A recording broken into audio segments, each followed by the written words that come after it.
Wednesday! Sean Devlin, the Mortgage Juice Man, coming at you for What Now Wednesday! It's so funny, I'm doing this video live.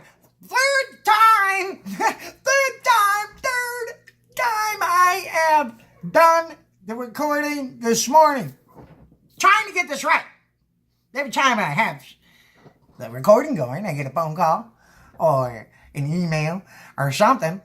And the funny thing is the very topics that I'm talking about that is whacked out, that you loan officers should be avoiding, I'm dealing with.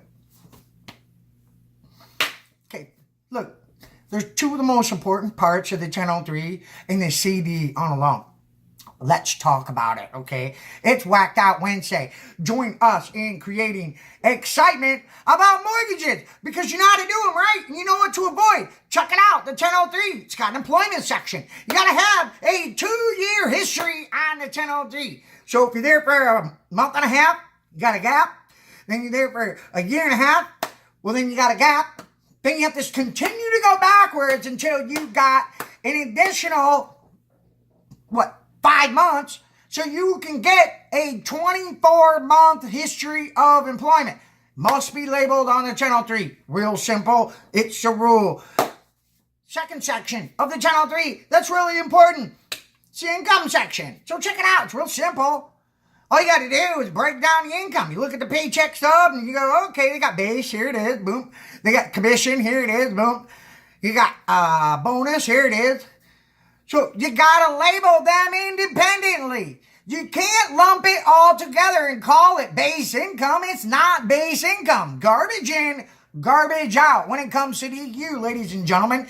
So if you do your 1003 right up front, you'll have the right bindings. Whoa, what do you know? All right. Whacked Out Wednesday. Probably the most important part y'all need to be doing as you wrap up the loan. You lock a loan, you loan officers need to balance your file, okay? So, how do you do that? Well, you need to look at all the math. Where you are at with the closing costs. After your lock credit, what are they bringing to the table? What's left over that they need to bring for closing costs, if any? Is it covered by the seller's concession? Are you leaving seller's concessions on the table? Well, this is the stuff you need to know in advance, prior to the CD going out, not after. Okay? What Now Wednesday? If you structure your loan right, you can have all of this done. Take advantage of all credits associated to your client's file and give them the best deal. If you don't structure your deal up front at that time of lock and you are looking at what the balance of the file is, you're going to leave seller's concessions on the table. At the end of the day, they still have to invest their own minimum amount to the table. Right? The 3.5%, 5%. Whatever it is that they're putting down, right? So, just understand, the CD is probably the most important of them all, but you need to do the work up front. Can't wait till the last minute to figure out what the details of the transaction are going to be and what they look like. And if you're leaving seller's concessions on the table, can't do that.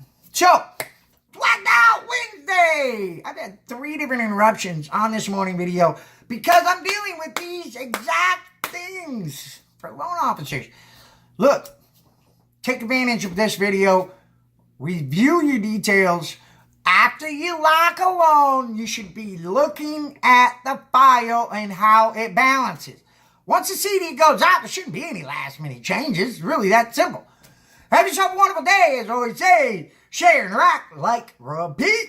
As always, so well.